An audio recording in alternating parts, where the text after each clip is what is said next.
While I enjoy the mountains, I have zero desire to ever go mountain climbing, especially on ones that are so treacherous they could kill you around every bend.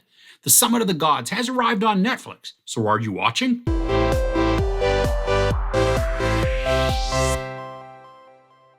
This animated movie follows a young Japanese photojournalist who finds a camera that could change the history of mountaineering. It leads him to a mysterious outcast climber believed missing for years. He then enters a world of obsessive mountaineers, hungry for impossible conquests, on a journey that leads him step by step towards the summit of the gods. The visuals in this are stunning. There are painted backgrounds of vast, snow-covered mountain ranges that are combined with hand-drawn characters, creating some very beautiful animation. There's a menacing presence to the settings, and it translates so well through the screen. The wind, snow, and altitude all create an isolating atmosphere that's a formidable antagonist to even the most experienced climbers. I love how some of the physical characteristics that the climbers experience are visually represented. Like when one character hears these high-pitched sounds, the screen may go glitchy and red to illustrate the pain. It's effective in translating emotion and experience. And we can feel when they're short of breath, when their extremities are freezing, and when they're hitting their breaking points. The soundtrack and score are amazing.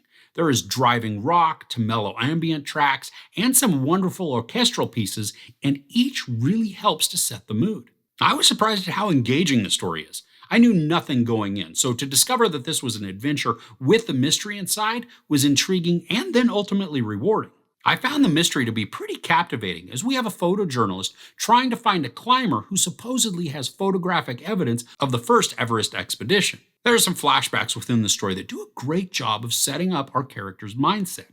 Adversity and tragedy help to shape motivations, but despite this being animated, the characters felt real. Their peril and danger were palpable and intense, and there were several times where I was genuinely afraid for the players. And honestly, I wasn't prepared for some of the emotion that this contains. There is one scene in particular that is horrendously tense, and I actually gasped during the scene.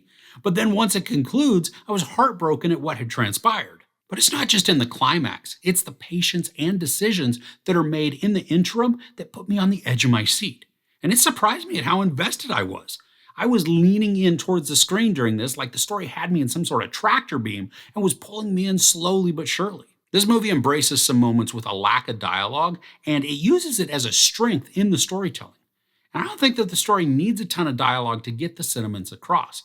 There's good emotion tied to the search for the climber with the camera, and it becomes exciting to watch the photojournalist become obsessed with the pursuit. Now, this is a French film that's an adaptation of a manga, and it's pretty quick watch at 95 minutes. The pace is patient, but there's still a sort of urgency that we feel within the storytelling.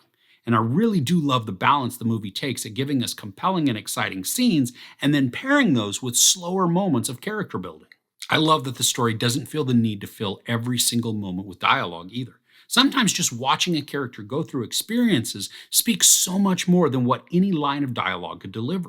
I mentioned in the podcast version of The Best Thing We Watched this week with my friend Ruben from the Ruby Tuesday, how because my wife has been going through the book Into Thin Air with her students, we sat down as a family to watch Everest, which is also based on John Krakauer's harrowing climb of that mountain. Now this movie, The Summit of the Gods, is just as freaky at times and just as terrifying as the live-action film Everest. And I think that speaks volumes at how effectively the animation is able to capture similar terrifying emotions. So overall, The Summit of the Gods is a captivating animated drama with an incredible soundtrack that is paired wonderfully with the artwork. The storytelling is engaging with character journeys that sucked me in, and it's able to balance excitement, mystery, and sadness to deliver a tale of obsession and determination that you don't have to be a climber to appreciate. There's no sex or nudity, a little profanity, and some violence. I give The Summit of the Gods 4.5 out of 5 couches. So are you someone that enjoys hiking or maybe even mountain climbing? Would you ever want to climb a peak that's just covered in snow? Let me know about your experiences in the comments below. If you enjoyed this review, please give it a like. Also, don't forget to share and subscribe. I'm Chris. This is Movies and Munchies. Thanks for couching with me.